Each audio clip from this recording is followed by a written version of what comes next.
त्रिचत्वारिंशः सर्गः। महारानी कौसल्या का विलाप। शैया पर पड़े हुए राजा को पुत्र शोक से व्याकुल देख पुत्र के ही शोक से पीड़ित हुई कौसल्या ने उन महाराज से कहा, नरश्रेष्ठ, श्री राम पर अपना विष उड़ेल कर टेढ़ी चाल से चलने वाली कैकेयी केंचुल छोड़कर नूतन शरीर से प्रकट हुई सर्पिणी की भांति अब स्वच्छंद विचरेगी। जैसे घर में रहने वाला दुष्ट सर्प बारंबार भय देता रहता है, उसी प्रकार श्री रामचंद्र को वनवास देकर सफल मनोरथ हुई सुभगा कैकेयी सदा सावधान होकर मुझे त्रास देती रहेगी।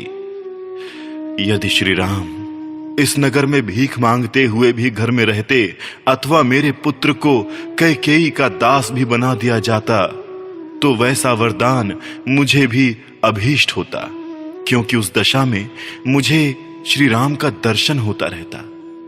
श्री राम के वनवास का वरदान तो कैकेयी ने मुझे दुख देने के लिए ही मांगा है।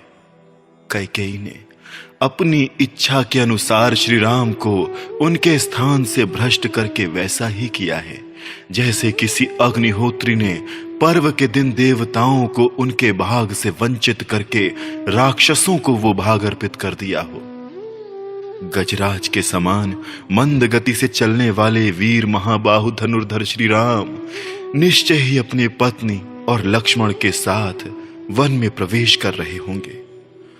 महाराज, जिन्होंने जीवन में कभी दुख नहीं देखे थे, उन श्री राम, लक्ष्मण और सीता को आपने कैकेयी की बातों में आकर वन में भेज दिया। अब उन बेचारी की वनवास के कष्ट भोगने के सिवा और क्या अवस्था होगी। रत्न तुल्य उत्तम वस्तुओं से वंचित वे तीनों तरुण सुख रूप फल भोगने के समय घर से निकाल दिए गए। अब वे बेचारे फल मूल का भोजन करके कैसे रह सकेंगे।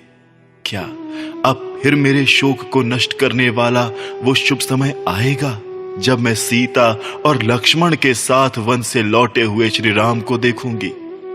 कब वो शुभ अवसर प्राप्त होगा जबकि वीर श्री राम और लक्ष्मण वन से लौट आए। ये सुनते ही यशस्विनी अयोध्यापुरी के सब लोग हर्ष से उल्लसित हो उठेंगे और घर घर फहराए गए ऊंचे ऊंचे ध्वज समूह पुरी की शोभा बढ़ाने लगेंगे। नरश्रेष्ठ श्री राम और लक्ष्मण को पुनः वन से आया हुआ देख ये अयोध्यापुरी पूर्णिमा के उमड़ते हुए समुद्र की भांति कब हर्षोल्लास से परिपूर्ण होगी।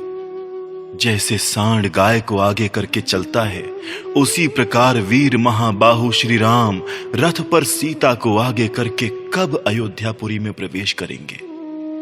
कब यहाँ के सहस्त्रों मनुष्य पुरी में प्रवेश करते और राजमार्ग पर चलते हुए मेरे दोनों शत्रु दमन पुत्रों पर लावा की वर्षा करेंगे।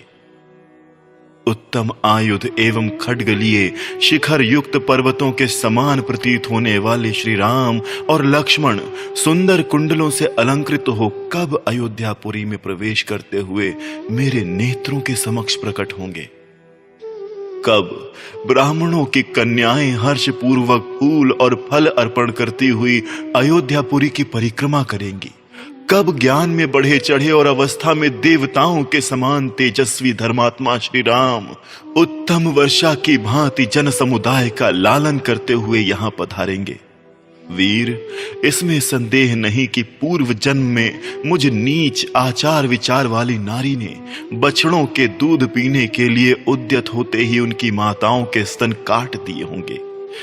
पुरुष सिंह, जैसे किसी सिंह ने छोटे से बछड़े वाली वत्सला गौ को बलपूर्वक बछड़े से हीन कर दिया हो, उसी प्रकार कैकेयी ने मुझे बलात् अपने बेटे से विलग कर दिया है। जो उत्तम गुणों से युक्त और संपूर्ण शास्त्रों में प्रवीण है, उन अपने पुत्र श्री राम के बिना मैं इकलौते बेटे वाली मां जीवित नहीं रह सकती। अब प्यारे पुत्र श्री राम और महाबली लक्ष्मण को देखे बिना मुझ में जीवित रहने की कुछ भी शक्ति नहीं है। जैसे ग्रीष्म ऋतु में उत्कृष्ट प्रभाव वाले भगवान सूर्य अपनी किरणों द्वारा इस पृथ्वी को अधिक ताप देते हैं, उसी प्रकार ये पुत्र शोक जनित महान अहित कारक अग्नि आज मुझे जलाए दे रही है। इस प्रकार श्री वाल्मीकि निर्मित आर्ष रामायण आदि काव्य के अयोध्या कांड में 43वां सर्ग पूरा हुआ।